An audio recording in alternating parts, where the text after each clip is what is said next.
Welcome to Broadway Drumming 101. If you haven't already, follow us on Apple Podcasts, Spotify, or wherever you listen to podcasts. And here's a big ask. If you love what you're hearing, leave us a glowing 5-star review. It's one of the easiest ways to support the podcast and help others discover what we're building here. Don't forget to subscribe to our YouTube channel. Just search Broadway Drumming 101, hit that subscribe button, and turn on notifications so you'll never miss an upload. And for $10 a month, just $10 a month or $100 a year, subscribing to BroadwayDrumming101.com gives you access to practical tips you didn't learn in music school, like how to land a subbing gig, collaborate with a creative team, and build a sustainable career. It's knowledge you can't afford to miss. Thanks again for listening to the Broadway Drumming 101 podcast.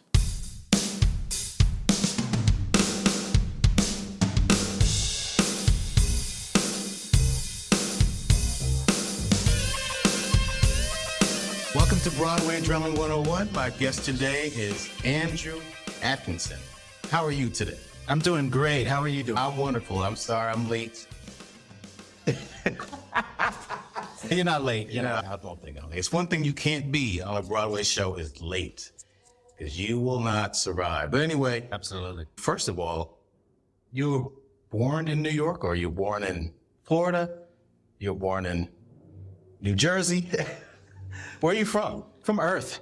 I was actually, my mom flew from Jamaica and had me there.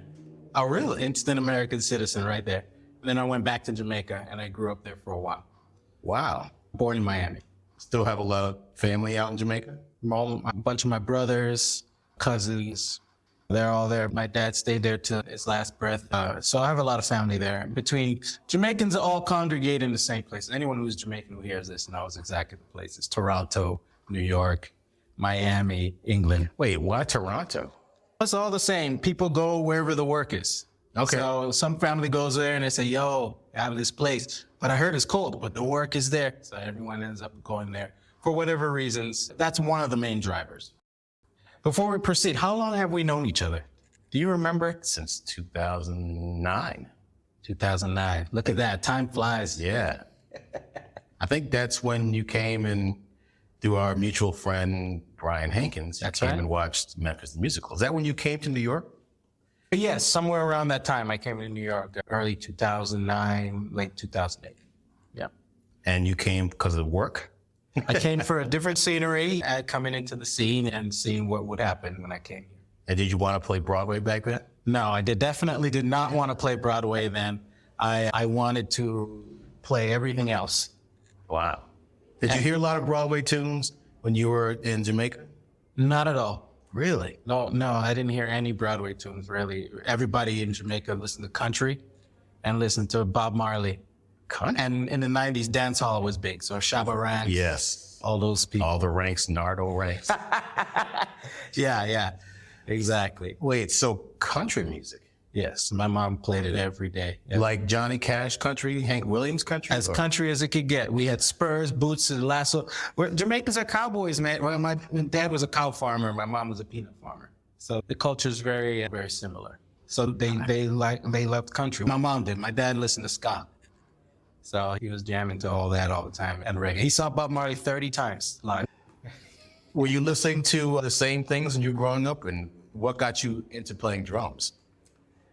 No, when I was younger, I was like, oh, this country music. She's always listening to this country music. I found an interest in country music later when I was an adult. But when I was a kid, I just really didn't want to hear all of that. But I loved Bob Marley, Shabba, I loved Buju Banton, I loved all the great guys that were around. But I played a lot of video games. So interestingly enough, video games in the 80s, 90s had a lot of great music. So whether you knew you were listening to great music or not, you heard it because that's what was the backing track to all these games. Donkey Kong, Asteroids. Further down, they got a little bit better with the scoring as the bits got higher. Even Michael Jackson scored one of the Sonic games. A lot of people don't know that. Really? Yeah. Wow. Yeah, I'll play some of that after the interview. You're going to be shocked when you hear it. Stranger in Moscow, all those songs were in Sonic video game. What? Yeah. Maybe that's past my time. That was more of the 90s. Correct. Okay. Correct. I was in the 90s. So what happened, I was humming these songs, singing these songs, maybe listening to some pop music, some American artists, Jamaican artists. So when I ended up becoming a musician, it was like I always tell people who I teach or talk to. Some people always say to you and I, oh, I'm tone deaf. I don't have a musical ear or don't have talent. And I tell people all the time, they're practicing music and they're practicing dancing. They just don't know. It's in their upbringing. They have music in their house all day. They're getting ear training. If they're listening and singing back the songs, that's a form of ear training. You're trying to match the pitch. You're trying to stay in time with it. Did you always want to play drums, or was there any other kind of instruments lying around the house or other family members playing instruments? It's a great question. Yes, there were instruments. My mom had an acoustic guitar in the house. My grandfather played banjo, but I never saw him play. I just heard about it. And in my house in Jamaica, still to this day, there's a stand-up upright piano. And I used to just go and play it. I don't know what I'm doing, one finger. So again, a form of ear training without even knowing. This is like when I'm 5, 6, 7 years. Every day I would go mess with the piano and play the guitar. I didn't know what I was doing. But then that went away for a long time. And then I got into other things. My dad had a construction company. So he was teaching me about cars, that this is a turbo, this is where it goes. So I started learning about using my hands. I started building things. I used to get project little cars and toys, build them. I used to get into building other things, got into computers, building computers, still using the hands, got into art. Then I got into art school. And then I started drawing and painting. I got really good at it. With a number 2 pencil, I could draw you. It looks almost exactly realistic. I was very good at that at 11, 12 years old. So they put me in a special program that ended up sending me to a school for architecture. I was going to get my bachelor's degree from 9th grade to 12th grade. And then when I graduated, this is in the hood too, in Miami. And when I graduate, I would be able to start my master's or even get a job at the age of 17. I was a year ahead in school. So then I went in this school and I was like, something just told me, nope. And I just stopped at the door. My mom held me in and I was like, not going here. And she said, boy, if you don't come to this school, I'm going to send you back to Jamaica. And I told her, listen, you can't control my dad. This is my young me talking like I'm some old man. You can't control when you're dead and gone. I'm the one who decides my destiny. You can't tell me what to do. I can fail all the classes here. There's nothing you can do. I'll just get kicked out. She just had no rebuttal to that. All right, let's go. We never went to my first period class. Never went back to my middle school because my middle school is still the old format. If you remember 7th, 8th, 9th grade. So the high school and middle school overlap. So I went back to my 9th grade middle school, and they messed up my schedule and put me in percussion. And that's how I ended up becoming a drummer. I tried to transfer out of the class, and they said, no, you can't transfer. You have to do at least 2 weeks, and then we'll revisit this in 2 weeks. In those 2 weeks, I bought a pair of sticks. I remember raising my hand, and my band director was the son of a famous trumpet player who played with Duke Ellington's big band and Count Basie. And Jocko's big band. He was able to do all of them. Actually, we still speak all the time. He was the greatest teacher I ever had for discipline, for having a routine, everything. And also being a good musician, the foundational stuff. He was the best thing ever. Man, he taught there's a lot of other successful musicians in New York. Back to the point of the question. I started practicing. I bought the sticks. I bought the mallets. I got into doing this. I said, all right, I'm going to commit to this. There were 67 students in this percussion class. It was poor school, so we didn't have drum pads. We all had a chair and another chair. We just played and the first rudiment is double stroke roll. What? Left as slow as you can, speed it up, down. I went in there, did it, and the way this class worked is you only can challenge the kid in front of you. Not behind you, not 5, only in front of you. If you keep winning, you keep moving up, and then there was always someone in first place. So he made it a competitive environment. So I went in, everyone tried to go too fast, so they messed up. I did everything with the perfect form technique, and he goes, this is what I'm looking for. You're number 1. Damn. And so now all of a sudden that competitive spirit kicked in where I was just like, you know what? I'm going to stay here because I'm winning in here. And I like this. And that's how my musical journey started. You said you used to build computers. Did you want to eventually work for Apple and build the best computers? Do you see his face? Everybody, you see this guy's face? He's always throwing this Apple ball because he knows I don't use any Apple products. We did learn on the Apple computers back in the day with the green, or I forgot what the name of the screen is, where it was only green background, and you just did basic coding, and we learned how to do coding floppy disks. Yes. Did all that. But my first computer, I'll never forget, there was a Gateway 2000. It came in that cowl-looking box. Oh, yes, I remember that. Yes. That's funny. And I fell in love with that thing, man, and tried to mod it and get it more powerful in their computers. And then we were playing games and we were building maps. So I was already on that path of becoming a coder or some kind of programmer if I would have continued, because that generation, most of those people who did, that's what they're doing now. So you got to the front of the line in this percussion ensemble. Was that junior high or high school? This is middle school. So this is 8th grade going into 9th grade. Did you keep that spot? The whole year. They even brought in a friend of mine. We played basketball together. We still talk all the time. And he's an accomplished drummer with Lincoln Center. And then he said to me, he's like, I heard you're pretty good with the rudiments. And he's competitive. He's still competitive to this day. He does not like losing. I'm coming to your class. We're gonna see about that.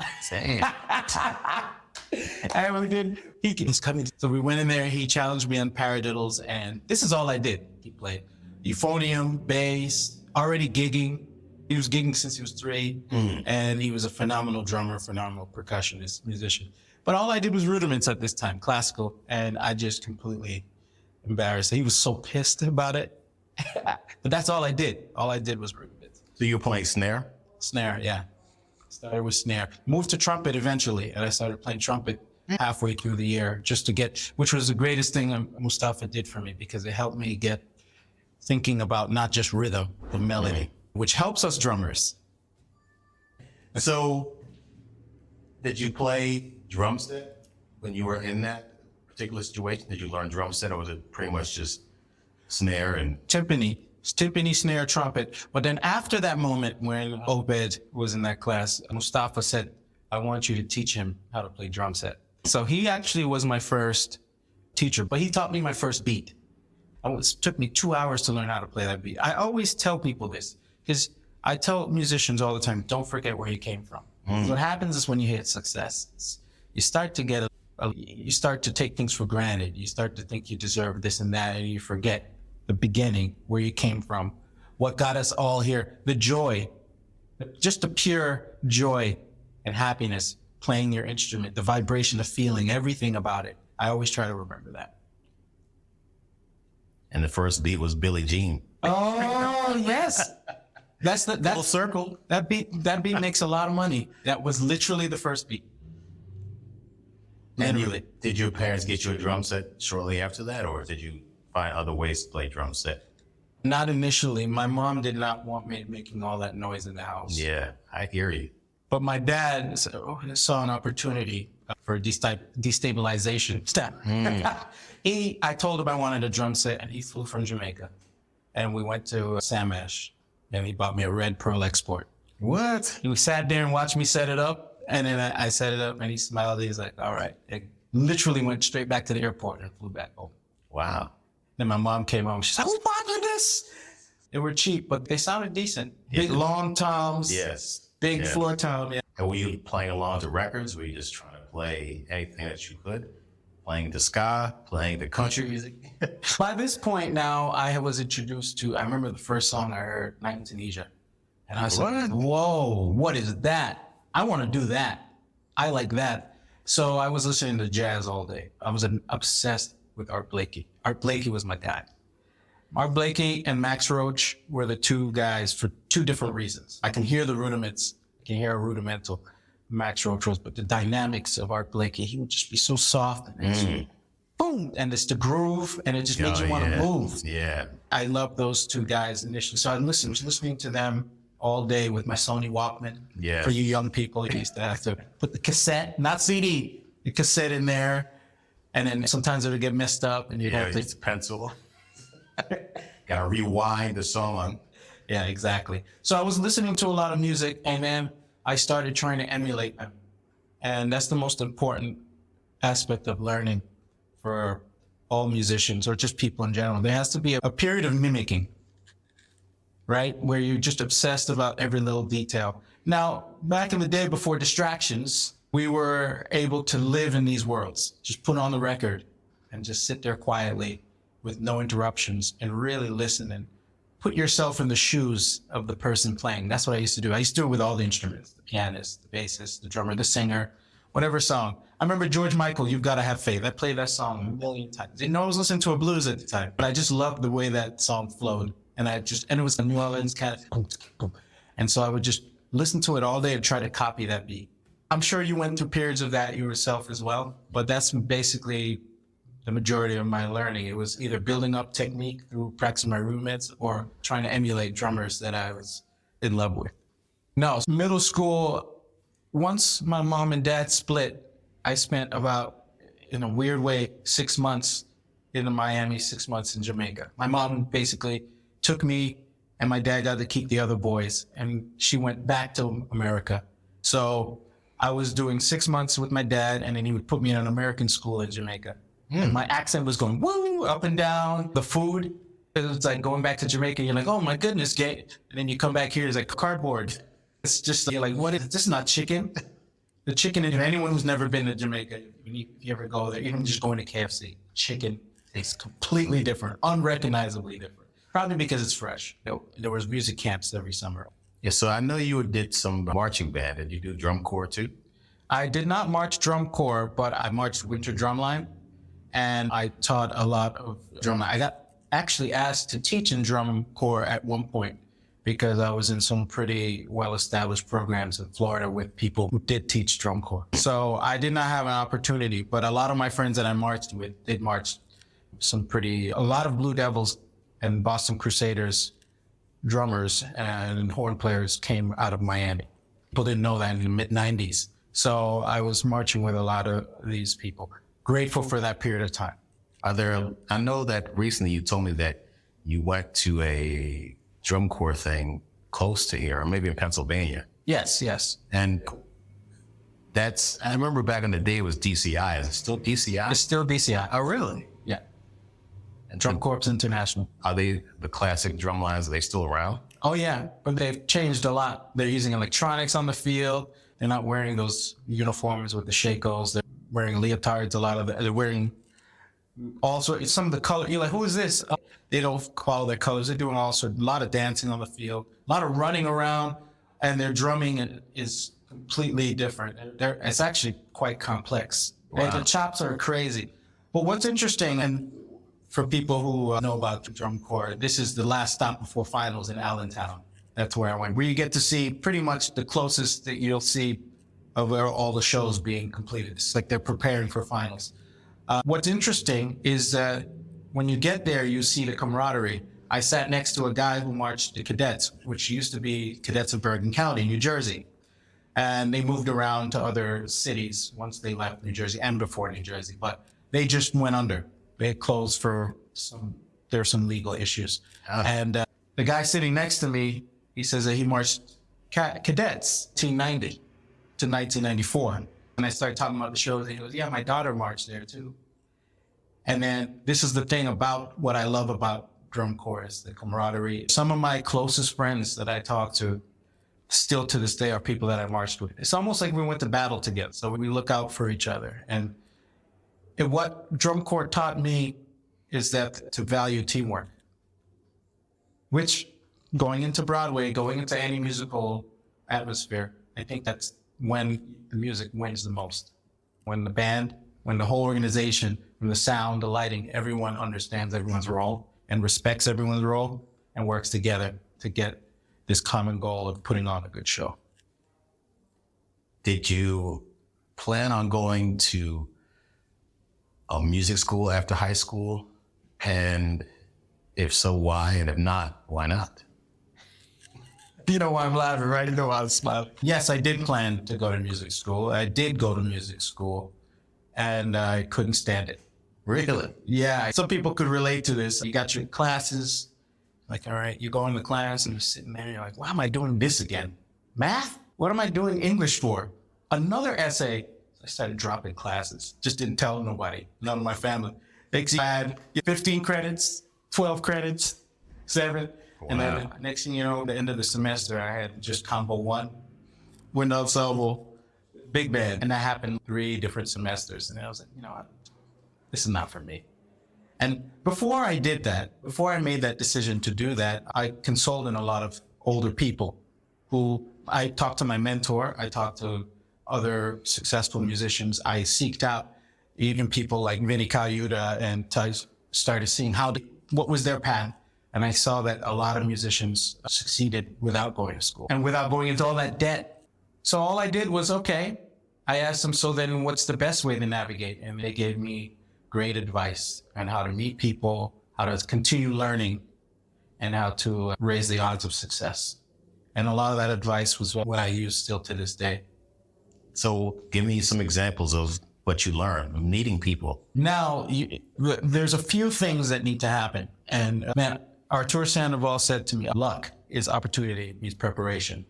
So a lot of people need to be honest with themselves. Are they prepared for the job? And I get it. You're looking to work. You're trying to make some money. But if your vision is you want to become a Broadway drummer, you have to look and write stuff down. See, what are the things that I need to be a good Broadway drummer? Or just a good drummer in general. Maybe I need to really learn how to play rock. Maybe I need to really learn how to play funk. Like really learn. Like what we said earlier about sitting there and learning the way someone that we idolize plays. Get in their head, learn every note. Transcribe. I've never transcribed, but I learned everything by ear. So it's a form of transcribing. It helps your memory. Reading, showing up on time, staying in shape. There's a lot of things, right? So if you're this person who doesn't have any of these together, then it's not the right time to introduce yourself to this person, because first impressions matter, right? Maybe you need to get a little better playing jazz. Is there a lot of jazz in Broadway? No, but maybe just get decent at it so that when you do have these moments, understanding how to play, maybe you're going to get called for a musical that needs Latin, disco, right? So you get all these things, you get really good at these things. Now you can introduce yourself to somebody. But for me personally, what I've learned is it's generally not the best to come in without a recommendation. The best thing to do is to find somebody that you're friends with that values what you do and have them connect you with someone. That's the number one best way to get any gig. Somebody goes, hey, this is Clayton Craddock, he could play.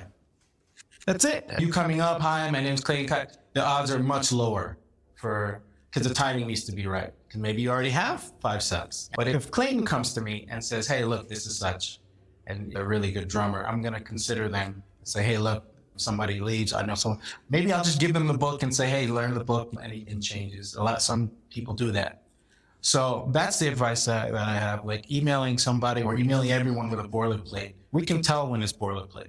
Music school wasn't compatible with what you wanted to do, just like business school wasn't for me. You left that like a lot of musicians do. And you decided to play music full time? Or did you want to go into other things? I have a lot of passions, but the number one burning desire that I had at that time was to be a great drummer. And I wanted to be versatile, like Vinny, like all the guys, like Gad. I wanted to be able to do just everything. And that's very hard because you have to live each style of music. It's a language you're learning. It's like learning a new language. So I just went full on in and I was doing great in Florida. And then I outgrew Florida and I said, New York's a bigger market. It's like LA, New York. Nashville, I didn't even consider at the time. And I almost went to LA instead. I had a lot of connections there and they were like, come on over, Will. But I just didn't know if I wanted to trust that. I could go to New York and bet on myself a little bit better. So I saved up some money and I went to New York and I just met people literally all day, every day, out to everything. Expensive to do this. Eventually the door people, they like me. They like me because I'm a nice person. They realize I'm not trying to get anything. Come on in. And so I was just hanging, the Blue Note, hanging at the Vanguard, hanging everywhere. Met some people that are friends of yours. And I'm not a very shy person. If the situation was right, hey, would I be able to sit in? Sure. I'll sit in and people, now the opportunity means preparation. Right? I know at this moment what I'm capable of. So I would sit in and play and then people would either like it or not. And they would be like, hey, let me get your number, this and that. Next thing, one thing led to another. And then I just started building up and meeting and playing with people. I think the first real gig, I went to this hole in the wall place, if you remember, in Harlem called St. Nick's Pub. Yeah, tell me about that story, because talking about connections here. Tell me about St. Nick's Pub, Gregory Porter, Andres, and all that. Was it America's Got Talent, which leads to Hamilton, which leads to where you are playing. So give me the story.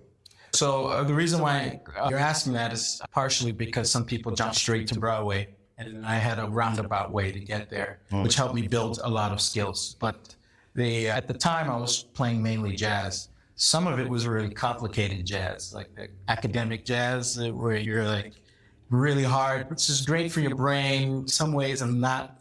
And then I was playing with the bebop guys, which is great also for a different thing, and then the traditional swing guys, and started traveling, playing with different random people here, forged some friendships. But the first time I went into St. Nick's Pub, it was a Tuesday night or Monday night, because Gregory played on both Monday and Tuesday, and I sat in, and he loved what I was doing and asked me for my number. I think literally the next week, he was like, "Are you free to play?" The original drummer had some issues, so he wasn't able to do the gigs coming up. So I was like, sure. So I started playing every Monday and Tuesday in this place. And St. Nick's Pub is a crazy place. It's great and horrible at the same time. There's all sorts of things going on in there. But it just happened quickly. We were playing there all the time, and then we moved to Smoke Jazz Club, which is at 100-something street on Upper West. And then it's like, hey, we're going to here, we're going to Europe, we're going to this way. Next thing you know, every place we go is sold out. Smoke was sold, every show we put up on Smoke sold out within 30 minutes. Every set. So there came a point where Gregory outgrew Smoke. And then I remember we were in Germany, and we got asked to last minute play the Blue Note, because Amy Winehouse's dad was supposed to perform there, and his daughter had passed. So then they asked Gregory to fill in that slot. Sold out in 5 to 15 minutes. And from that moment, it was just like for him. So that was great. That was a great opportunity. I got to meet a lot of people. I got to play great music. His music is phenomenal. He's an incredible artist, if anyone's ever heard him or not. The original guy came back, and then they started working again with each other. And then I went off and started playing with some different artists. I was playing in just some burlesque jazz club in Houston, off Houston in the Lower East Side. And there was a violinist on the gig. You never know where your gigs will come from. And he got asked if they know any percussionists for a TV show. So he's like, oh, I know a perfect guy. He's my favorite. And then he recommended me. Andres also got in there on that gig as well. And so we were standing next to each other playing percussion on America's Got Talent for just 2 Cuban kids that danced from Miami. And we became friends that day. We talked, exchanged numbers. I didn't know what he did or anything. I just knew him as someone else in the show. The manager of America's Got Talent pulled me aside and said she loves what I do so much, and she would ask me if I would want to stay along with the show, doing work. So she hired me for the rest of the season. I ended up doing 3 seasons with them. Then around the 2nd season or 3rd season, I opened a Modern Drummer magazine. Not even open. The cover was Andres. Andres Ferrero, by the way. Yeah. And I texted him and said, congratulations, man. And he's like, hey, you ever played Broadway before? Didn't ask him for coffee. I didn't do any of that stuff. I didn't ask him for a gig. I just said congratulations to him. And then he had a situation where he probably needed to replace some subs. This is 2015. So he said, come on through. Have you ever done Broadway before? And I was like, no, but I've played in many musicals before. He says, no, this is way different. So come to the show. At this point, I never heard of his show. I don't know what's going on. I go in there and sit down and you hear the pa-ta-ta-ta-ta. Now, this is the height of it. So you still have Lynn on stage.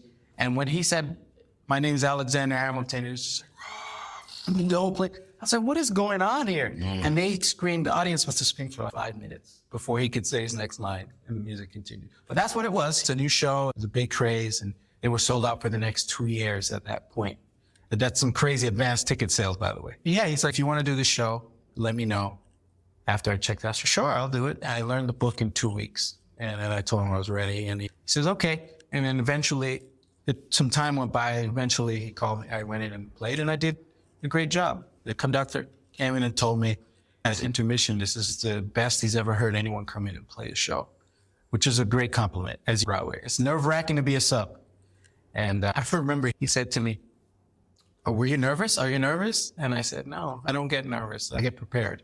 Because the more prepared you are, the less nervous you are. Sometimes, for the most part. It's true.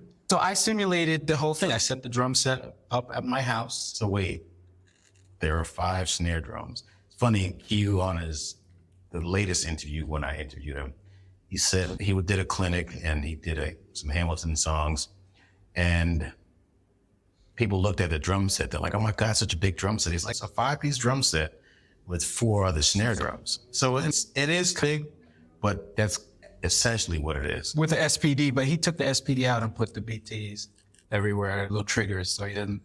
But yeah, it is essentially, the meat of it is a kind of standard size drum set. So I asked this question to the panel discussion I had on my podcast with Andres and a lot of his subs that have played the show. And I asked them, out of all the snare drums in that show, which is their favorite? And which one is yours? Main snare. Yeah. Because I have to turn. Main snare, because I don't have to turn, because it's difficult turning all of those. The low snare that he had over here with a magnetic weight, I enjoyed playing them as well. I say main snare because I can just play comfortably. I know we're talking about snare drums being towards the left and where everything is. When obviously you can't change the things in somebody's pit setup, what did you do to make things easier? Because I know that Andre sits in a certain way. Did you have to adjust your seat height and hi-hat? I made do, because Butt Kicker has a cable. So turning the chair was a pain in the butt. But what I would do is either go further back. See, he sits low. I don't know if he still sits low. So I would go a little further back so that my legs would feel comfortable, and I would just got comfortable. But literally, I took a picture of the kit and I set it up. I went back a few times to make sure, because you think you got it, and then you go and you play, you're like, "Oh, this is way closer." And I got the kit exactly how he has it, because the biggest problem is his setup is not normal. You got to get everything in a muscle memory. Once I did that, then and put it notated. I spent about one day, about 6 to 7 hours notating the fills. And then once I got that, then it was just off to the races. I was just learning and putting everything to memory. The show was super easy. That's my process. So for Andres' show, I just got used to looking where he has his music, and he used my page turns as choreography. In some of his page turns, he does a fill while he's doing the page turn. So I said, okay, I see what he's doing, and I would try it his way. If it didn't work, I did it my own way, and then committed to that is the way I'm gonna do my page turns, until I memorized most of it. Flap, do, How did you notate that? Flam, bass, all in the right hand. Really? That's how good? And then you stab with open-handed hi-hat. See, I still remember, it's been how many years? Almost a decade. But yeah, that's how I would play it. I assume that's how most of the drummers who play it do it. That's interesting. I never knew that until now. 2015, got into Broadway. Did you want to sub on any other shows? Go to Chicago, Lion King? I did not attempt to sub on any other shows for a while. I played just Hamilton. I was happy with that because I was still playing and traveling. As pop gigs, singer-songwriter, I was playing gigs on bass a lot at the time as well. I was happy with the combination of things. However, there was this new show coming with this guy that played Mean Pretty Shuffle. He hit me up and he's like, "Hey, listen, I got a show coming if you want to be a sub on my show." Again, it was offered to me, which I'm grateful for. Clayton approached me and I said, "Absolutely." And then I went over to Ain't Too Proud on the first month. Was I with the first sub show? Or did someone else sub before me? Because I think it was February I subbed. February 2019. Yeah, I don't think there was anybody before you. So that was the second show I've ever subbed on. Unless it was Eric Brown, but I don't think Eric was around available yet. Yeah, so I might have been that, but you gave me the book before. You guys were still in previews, and you said, just give me some time. I have to at least get through this process, and then when I'm able to sub. And that's the one thing about Clayton, guys. He likes to be very clear and give you weeks in advance of what his schedule is going to be. And this is something I learned from him. You always learn from everybody. I learned from Andres. I learned from all these other people in the business. Without them even saying anything to me, I watch and I pay attention. And the one thing that I really appreciated that you did was you scheduled in a way that I can understand and schedule myself. The top of every month. So I do the same thing with my subs. I schedule everything ahead, sometimes 6 weeks ahead if I have to. Especially during the holiday period, I'm subbing out 2.5 months before. It was obviously couldn't have been 2020. It was 2019 where I was like, it's Thanksgiving. Thanksgiving is one of my favorite holidays. Well, probably the only thing I celebrate. And I was like, I'm going back to Connecticut. You want to do the Thanksgiving Day parade? And Andrew's like, yeah. So he was out there in the cold, and I was back home. Man, it was cold that day. It was cold. We're out there in the streets. Yeah. And you guys were like waiting to the very end. You guys come on, right? Yes, exactly. We were waiting for a while, and it was a lot. I think call time was like 4:30 or 5 a.m. Yeah. I'm very grateful, though. It was a great time to hang with everybody. A lot of those people are subbing on MJ now, too, so it's good to see them again. Tell me about America's Got Talent. What was that like? If you're enjoying Broadway Drumming 101, make sure to follow us on Apple Podcasts, Spotify, or wherever you listen to podcasts. And while you're there, take a moment to leave us a glowing 5-star review. It really helps us grow and brings this content to even more musicians and fans of Broadway. We're also on YouTube.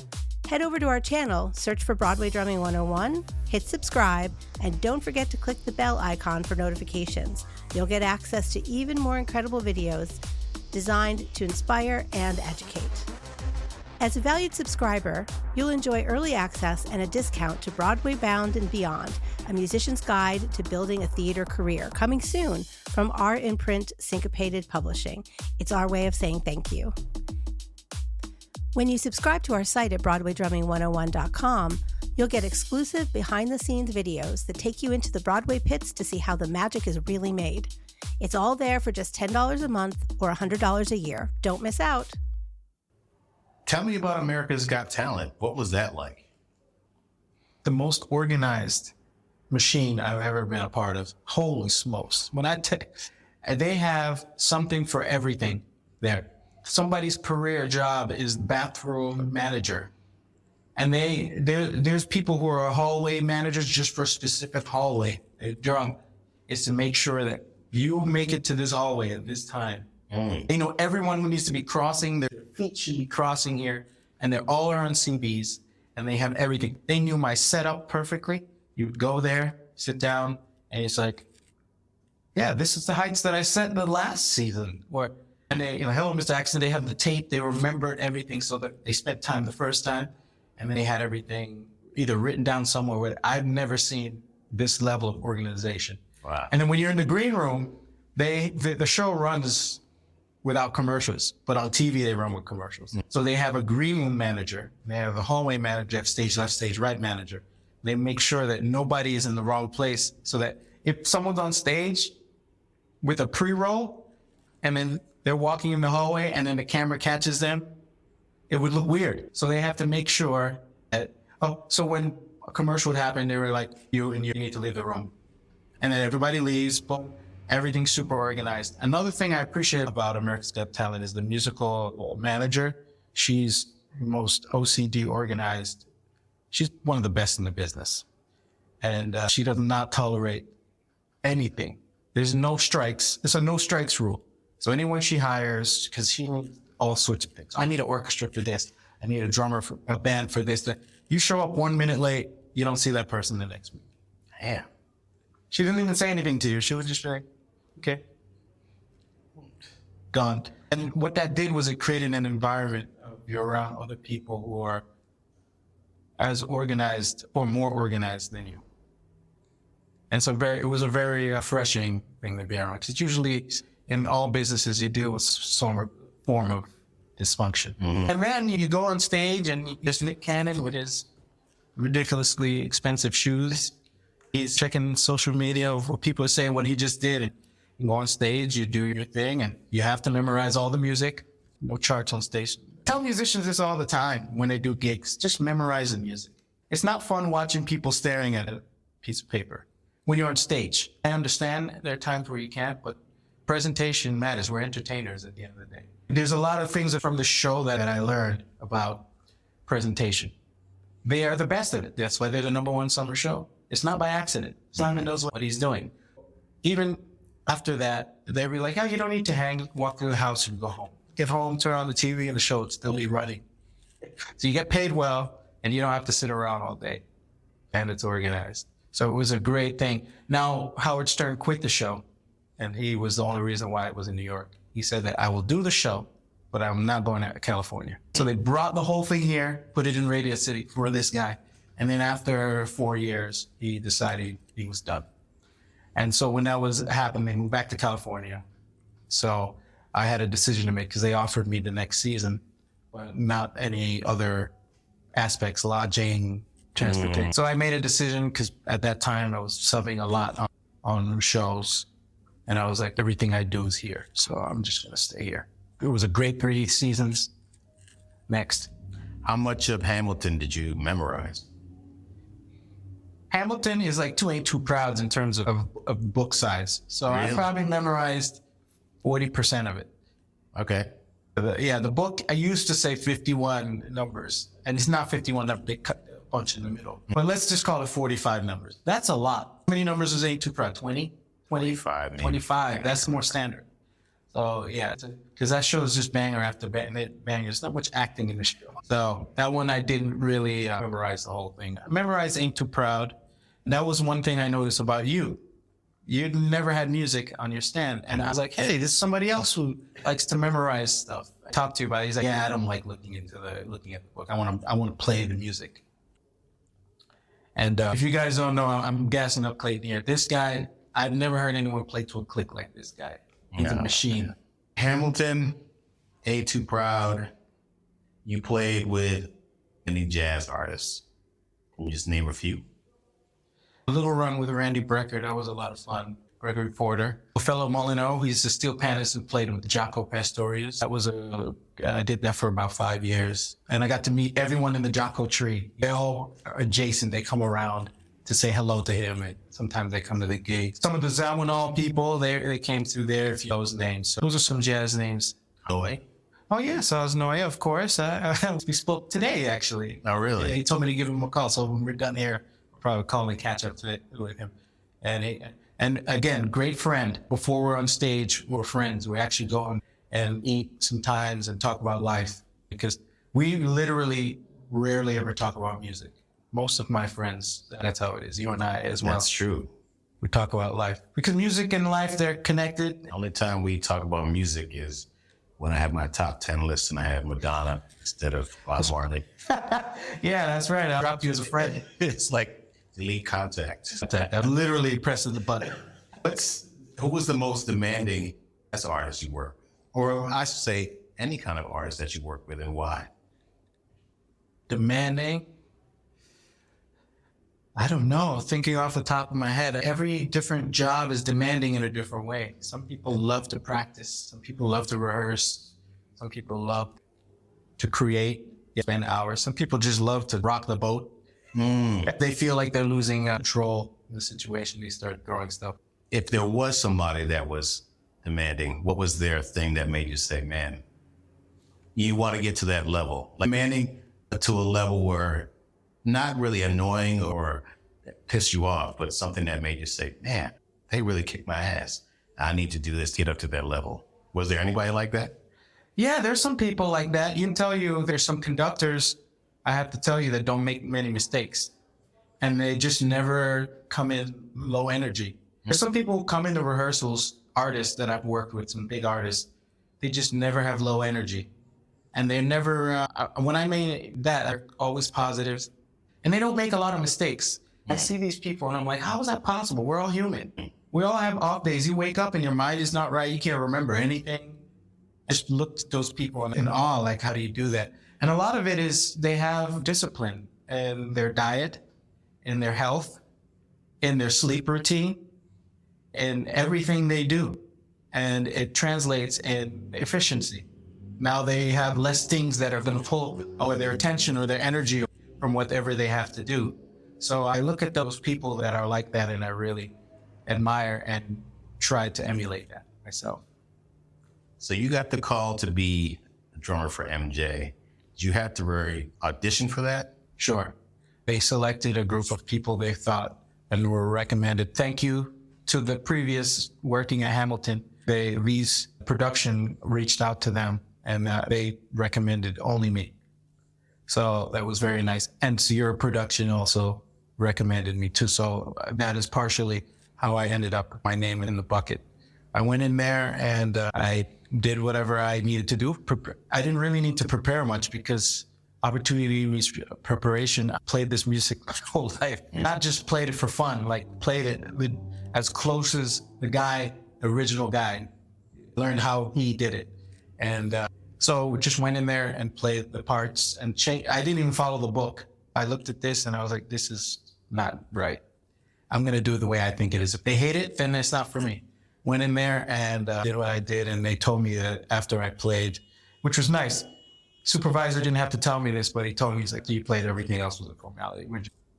We already knew that. It was like, this was going to be your job. Which is very nice to hear. It's validating because you work hard to get to these points. That's why I'm bringing it up. You work hard to get to these points. And it's very nice when they produce results. Jalen Pettinard on the podcast talked about when he had the opportunity to audition for the Alicia Keys musical. There are some things he didn't really know before, but he got the gig and they were like, congratulations, but there's one little caveat. You have to play on electronic drums. You're like, never having played electronic drums, he figured it out.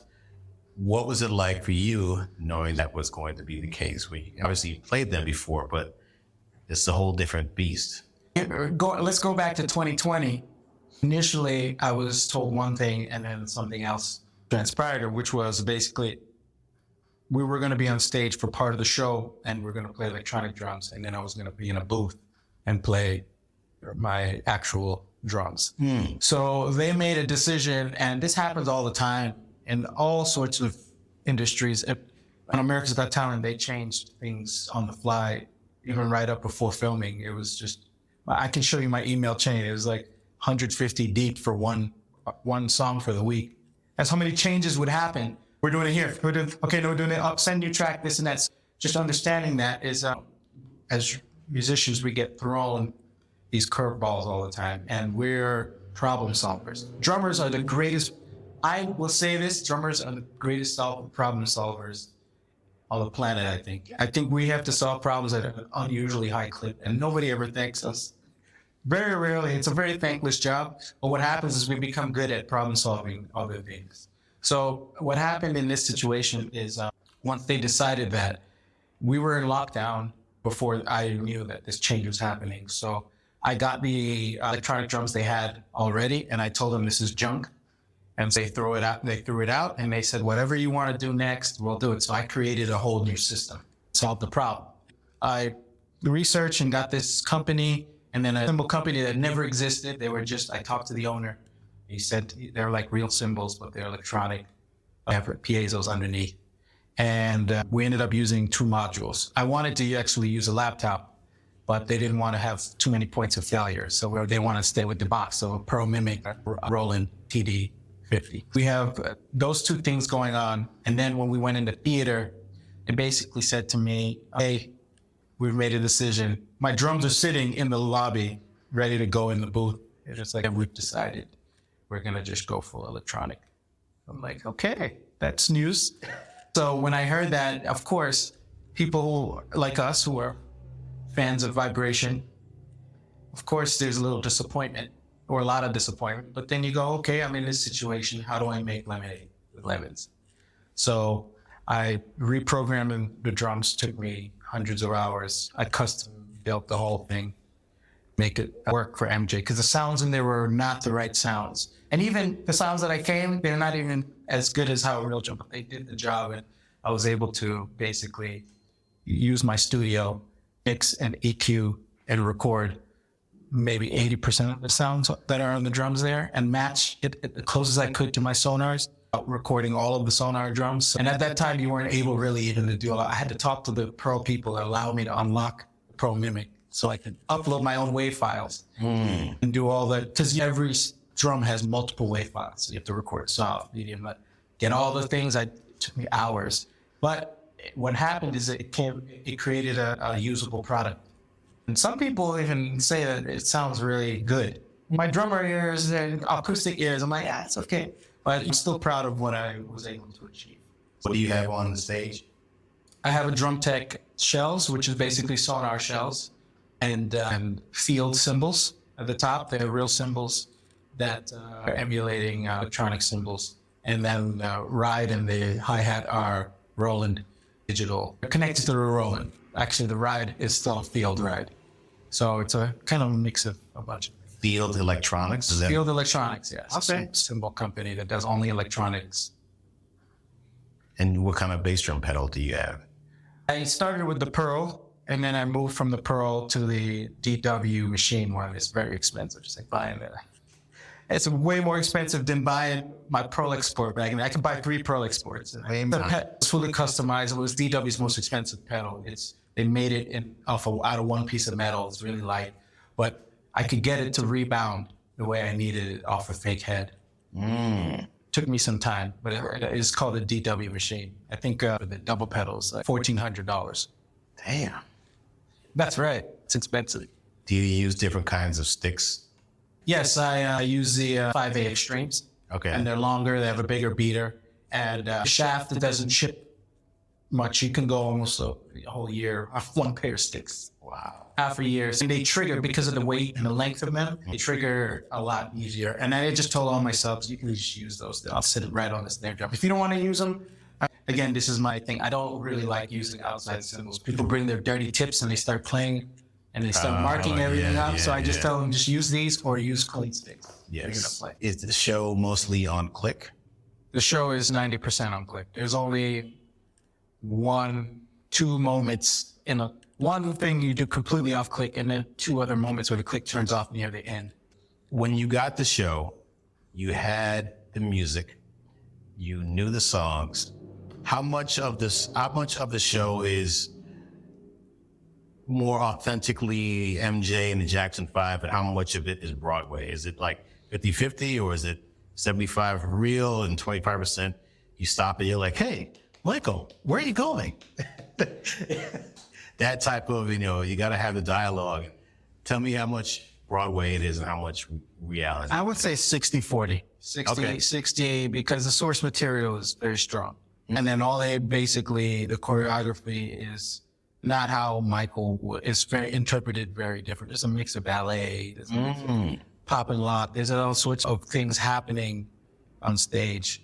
And so what happens is, of course, dance cues. So then now dance cues start to come in to play. And then so you have to just understand you're serving the dancers. You're serving the visual.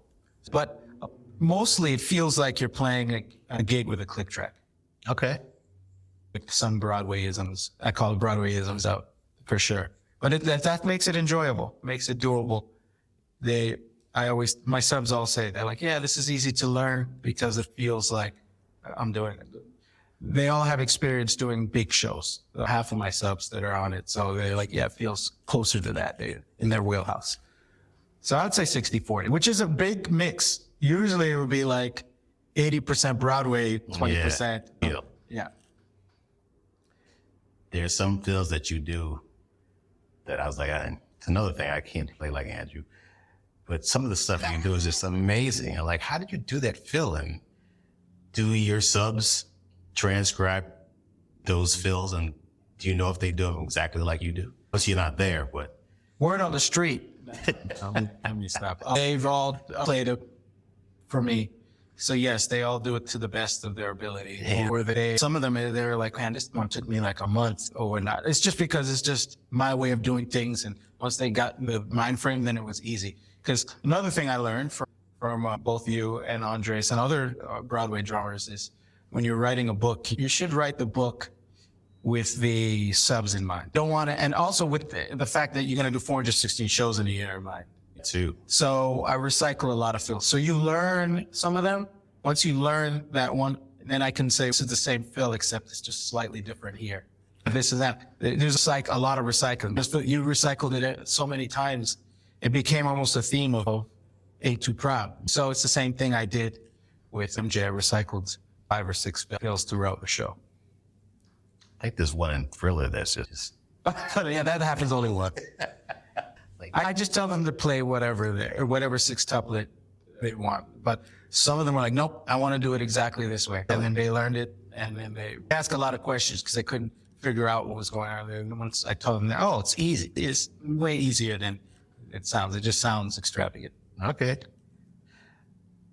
When somebody reaches out to you and say, for instance, they reach out to you and say, what do I need to do in order to be on Broadway and be a successful drummer who plays shows? What are some things that you'd recommend to them, and what would you tell them? Maybe I'm old school, but I think we should bring back being honest with people, especially if people... So you never make it. Get out of here, kid. I wouldn't go that far. That's kind of honest, though. But yeah, but that's how people used to be. Mm. But sometimes you tell people, hey, you need to practice. You need to learn how to get a good sound on the drums. Maybe you should learn how to play the clicks. I tell people, I've told a bunch of people who reach out to me that after they send me stuff, that they need to do more gigs. They need to do more life before they come to this life, because they're going to really hurt themselves, because that first impression when they're with a music conductor or supervisor, and then they struggle, and they're going to be like, okay, let's just get Clayton's always yells this stuff. And then that's the end of that. Sometimes you don't get a second chance. So it's better to go back and learn this stuff before you come back and try to do this kind of business. Yeah, but why would you go out and play a bunch of $75 gigs when the real money is on Broadway? You got to think vision. Everything I do in my life is vision-based.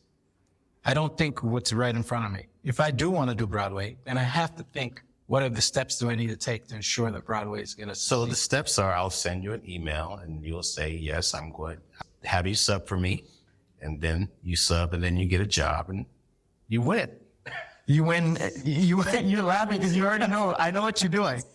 Yeah, you win temporarily until maybe something happens, which happens sometimes. Somebody gets stuck. A hole in their playing happens, or some situation. Some people is just showing up on time.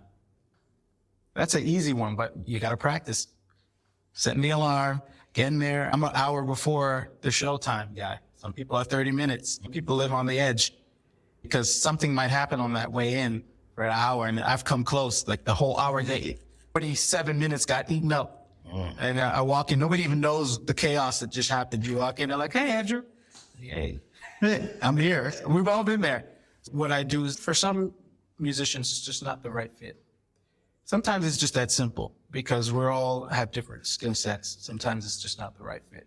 And maybe for yourself too, you have to have a good I was just telling one of my students this is one of the greatest tools that she will have, awareness. If she can learn how to understand where she actually is, not just while she's playing on stage, like that outer body experience, and you know what I'm talking about, but also like where she is as a musician and how good she is, what she needs to work on. Or I think everybody should have good self-awareness. Maybe they're not good enough for Broadway yet. Maybe they're almost there. Maybe there's this one thing. Maybe this show is not the right show. I get it. It's a numbers game to some people. So I'm going to go call the Latin show. I'm going to call the rock show. I'm going to call the funk show. But maybe you don't do all those styles. So maybe you shouldn't contact those people to do those things. But that's just my mantra, and that's the way I look at it. I think that you should understand where you are at musically and stylistically. At the time of this recording, there's a new show called Buena Vista Social Club.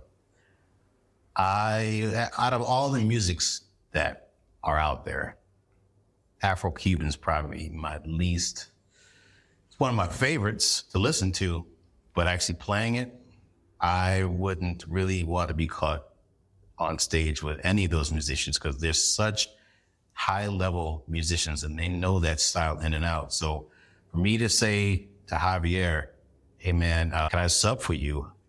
I'd be jumping into the deep end of a pool and not knowing how to swim at all, with no kind of life. You can try it, but I'll probably fail.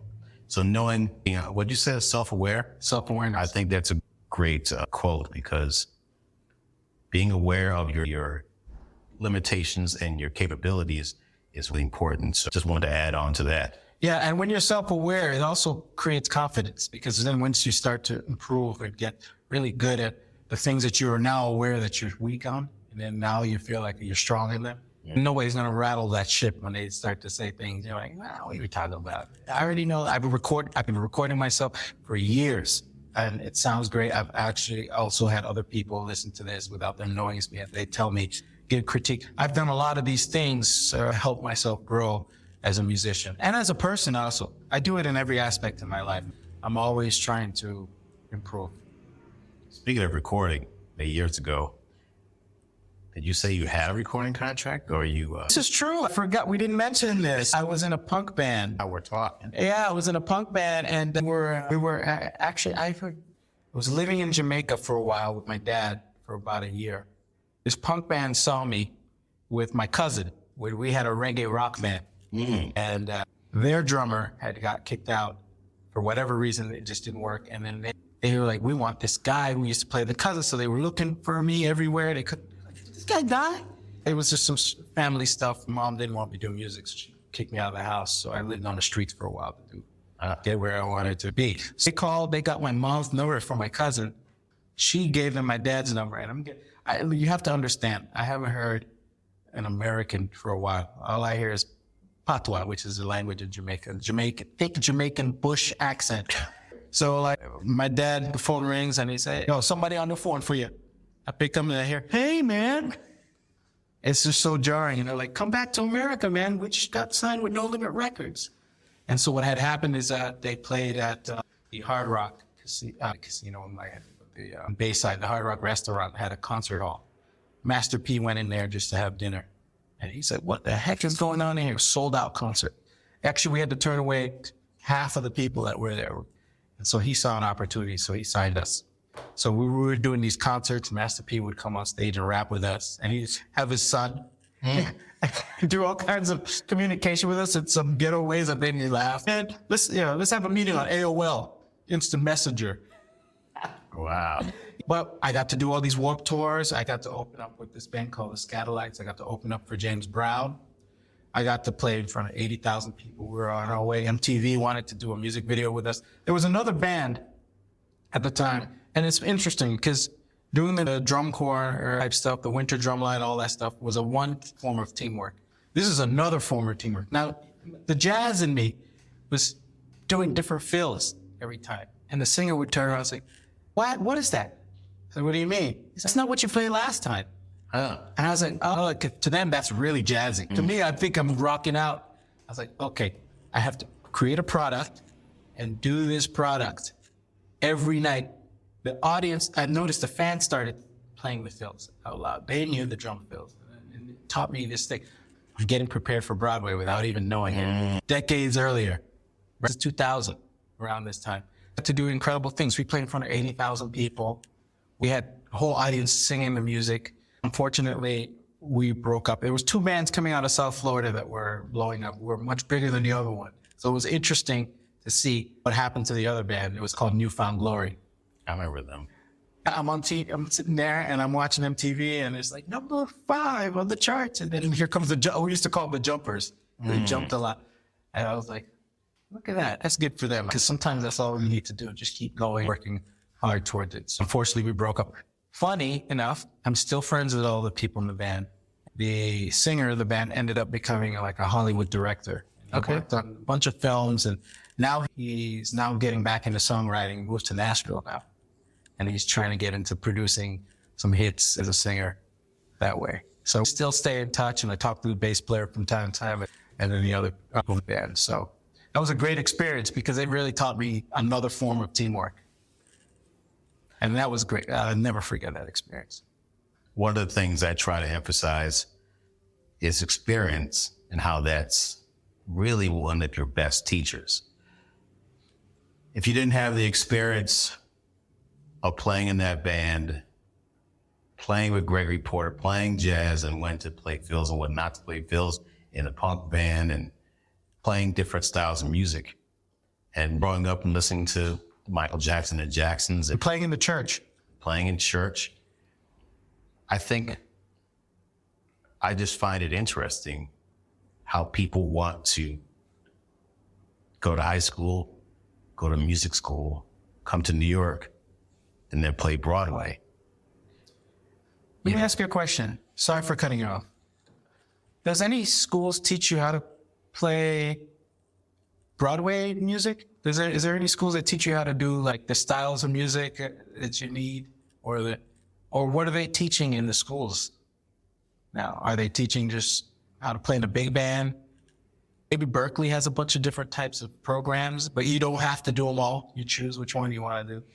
From what I'm hearing, it's more jazz and classical. Like there's no other music that's out there that's worthy of attention, which I can argue all day long about the genius of It Takes a Nation Millions to Hold Us Back.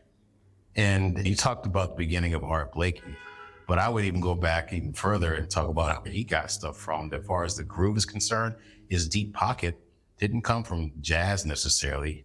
Probably might have, I don't know who his influences were, but if you think about people like Louis Jordan and people before him and the blues artists that came before them, they were there to entertain and to make people dance, which I think you can add music schools and they're teaching jazz performance and learning classical, but there's so many other things that are out there that people should know about that are just as valid musically and aren't necessarily getting taught, which to me, I think is the missing link between music school and reality, that there's so many other things that you need to learn in order to play a Broadway show, because you can go to music school and learn how to be the best jazz player.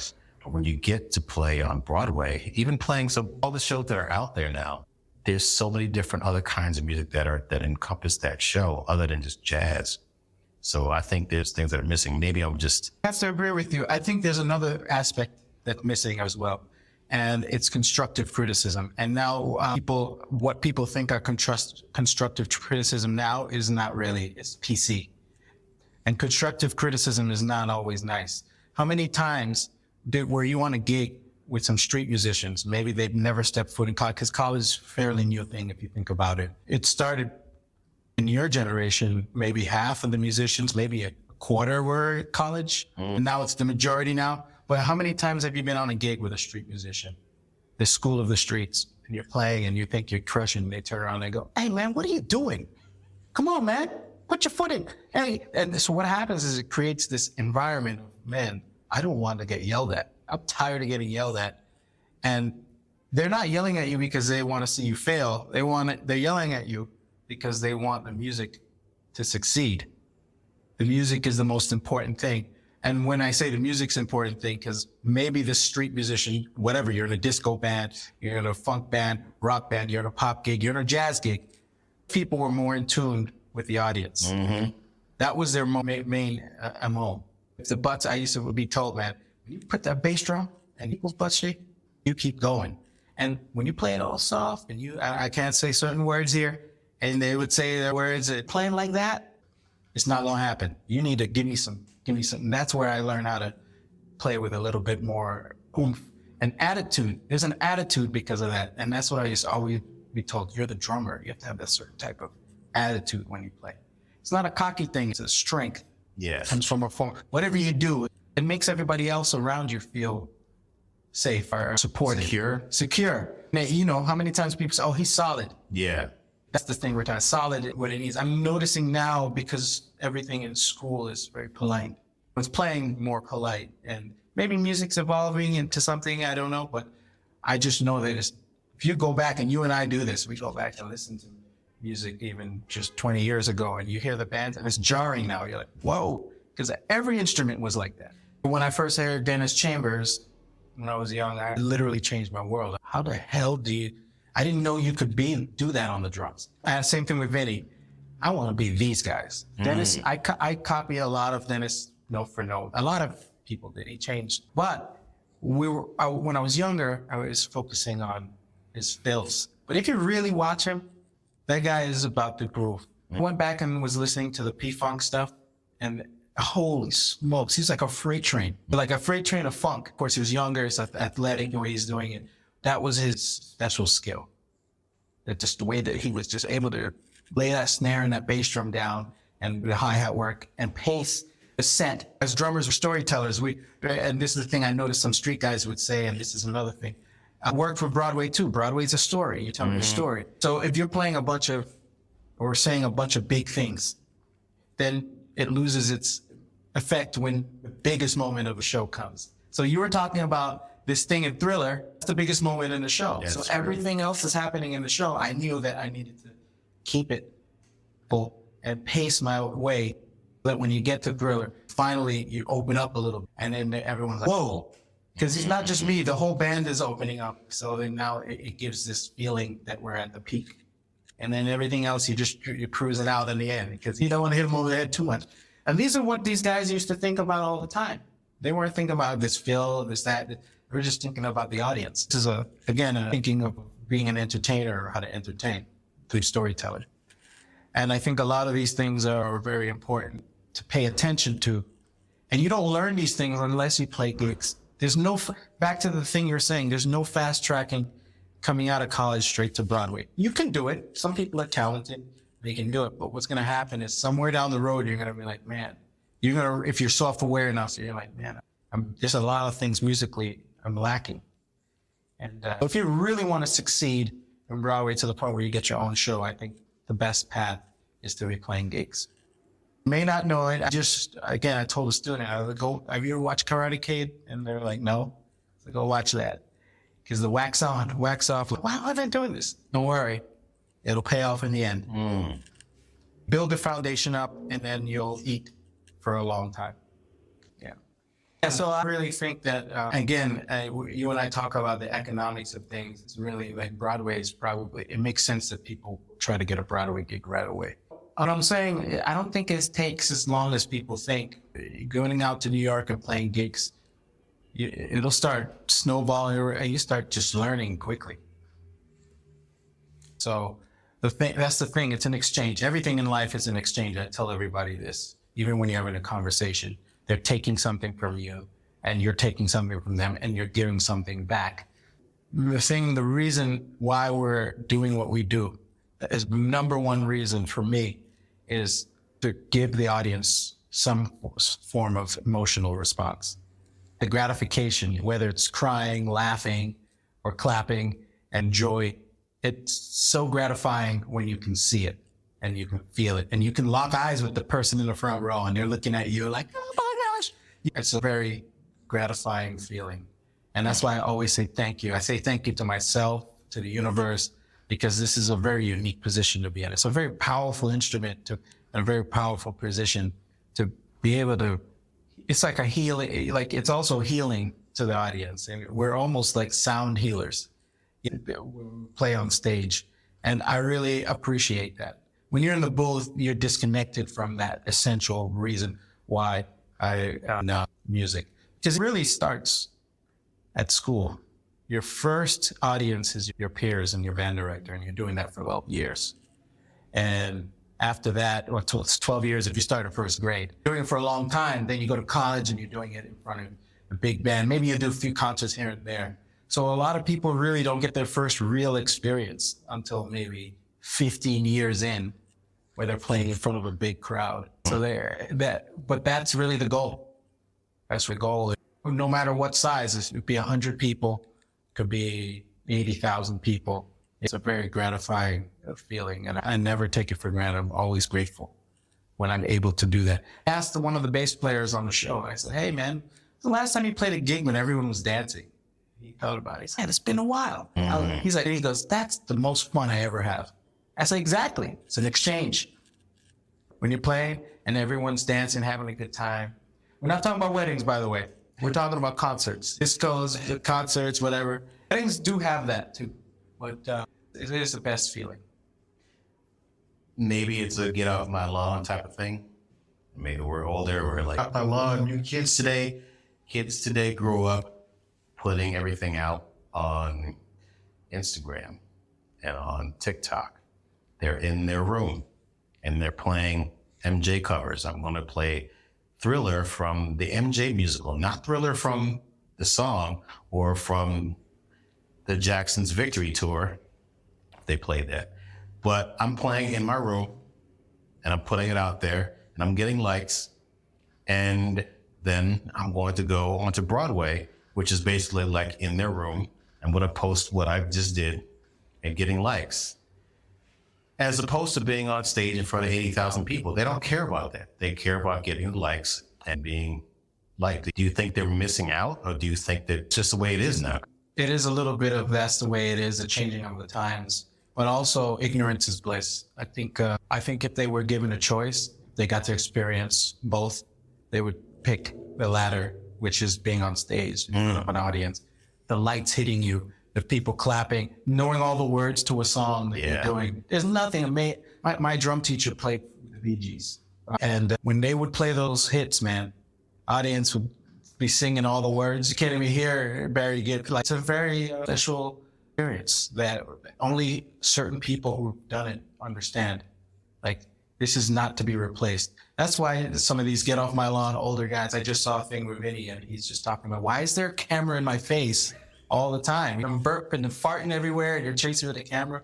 He's like, what is this? This is not music. This is not what music's about, because he comes from that old world where he got to experience it on a high level. And he respects and understands that. The younger kids, it's a little bit of self-inflicted wounds. There are some benefits, but again, like I said, there's an exchange of energy always, right? In my estimation, to spend time posting on social media, you're losing a lot than you're giving for the majority of people. It's really what causes a lot of people to be depressed, because that's not what music is intended to do. It's a group activity. Music has always been a group activity, down to the connecting with social dance. You can go to any tribe thousands of years ago. There was no guy in his hut by himself going playing the drum. It's always a group activity. It's not until now that we're now changing that. And social media is not social. It's literally, we're all in our own little jail cells and we're all pretending to be sending a message out to the world. It's not the same. And that's what I've always told you this, and I always believe that in the long run, like, what does this do to my spirit? Now, some people, it benefits them. They're really good at it. And a lot of people, maybe they'll do that and they'll still go out and be social. But for the majority of people, I think it's beneficial for them. And these young kids, I don't think that they really understand what they're missing. I just tell people to protect their spirit, and if they feel like this is not making them happy, you don't have to do it. There's other ways to succeed in music. You don't have to post a million posts all day. It's a diary, online diary. You don't need to Dear Diary everybody. So also, I always encourage my students all the time. I said, so first question I always ask, who did you play with this week? I'm trying to get them to stop playing with their phones. Go hang with their friends like we did. I used to go over to my friend's house and sound terrible with them all the time. And then we started getting better. Started sounding okay. Started decent. And then maybe you might play a gig and sound average on the gig. Maybe you guys sound great together. The point is, I'm playing with people today have more chops than ever, but they just don't understand the other parts of music because they don't have the miles of playing, the hours put in playing with other humans. So that when you do go in and you start playing Broadway, now you can understand how to adjust, because the click is there, but the feel still needs to happen. That's a misconception a lot of people have, is that the click is the feel. Somebody looks at your social media or your website, if you have a bio up there, there's one thing that's not on your bio that somebody wouldn't know about you. What's one thing that you would share with people that is not on social media that... Okay. Other than the fact that you are a humongous Buffalo Bills fan. All right, sit down. We're out of here. Buffalo Bills. Get out of here. You can't say that to a dolphins sufferer. I suffered all these years. You guys did too, but you at least you've made it to the Super Bowl once time. Interesting, because I talked to somebody on MJ about this all the time. And I know many of your other guys talk about the hang and then being able to socialize with people. But one thing, it's funny to see this guy because he's on the other side. He's like pretty much retiring soon. And he's just telling all the young people, everyone who subs on the show, he goes up to them and tell them, get hobbies, learn how to do other things. Music is just not, doing music full time is not going to be fulfilling when you're older. So one thing about me is I'm very much into cars. I literally was just watching videos today on pistons, the rotary engine, the boxer engine, and all the technologies. Watchmaking, I'm into all sorts of different types of things. Again, gaming, I used to game a lot. Made a lot of money gaming, playing Counter-Strike back in the day. Some of my friends, they still game. I'm very much into real estate and architecture. There's a lot of other hobbies and other passions that I have. And I think that helps give you a mental break away from music, and also helps you become a better musician in terms of you just learn how other disciplines do things. And you also learn just about life, and you can put life into the music, because this is someone else's life, being a mechanic or being an engineer or racer. I used to autocross with my friends back then. I used to come to the drag strip all the time. The car hangs. I used to do all that. I lived that life while I was a drummer for years. And then I got into the gaming thing. I did that for years. I just lived all these different things. You wouldn't see any of those things on my site. But I have friends that we still talk about those things, and I still stay current. And what the new graphics card. I used to build computers for all my friends all the time. I built computers or maybe I built 100 computers for people. I think that would be what you say. It wouldn't be music related. Where can people find you on the interwebs? The interwebs. I don't use the interwebs that often, but I do have an Instagram. DREWBY drums on Instagram, and you can find me on Facebook. Those are the only two places that No website? Oh, I do have a YouTube channel, but I don't really do much on any of those things. I focus in the real world. Okay. I don't really do much. I don't know. My website, damn. You are the first person who speaking of the real world, you are the first person who we've had an actual face-to-face conversation in person together. And I thank you for getting me out of my comfort zone to make this happen. So for people that aren't really understanding how this is all working, let me show you. Look at this, look at it. Oh yeah, what's up, man? What's up, man? Good lighting over here. That's right. My man, Andrew Atkinson. My man, Clayton Craddock. All right. Broadway Drumming 101. Subscribe. Subscribe. Peace. To continue producing the high-quality podcast you're listening to, publishing engaging newsletter content, and posting YouTube videos, we would appreciate any financial contributions you can make. We appreciate any support you can give. There are a couple of ways you can do that. You can sign up to be a monthly or annual subscriber at BroadwayDrumming101.com. You can also contribute any amount you wish through PayPal at paypal.me/BroadwayDrumming101 or through Venmo at Broadway Drumming 101. Don't forget to subscribe to the Broadway Drumming 101 YouTube page. You'll find more content that isn't featured on the podcast or on the Broadway Drumming 101 Instagram page. Make sure when you subscribe to the YouTube page, you click on the button to be notified when a new video is published. Thanks again for listening to the Broadway Drumming 101 podcast.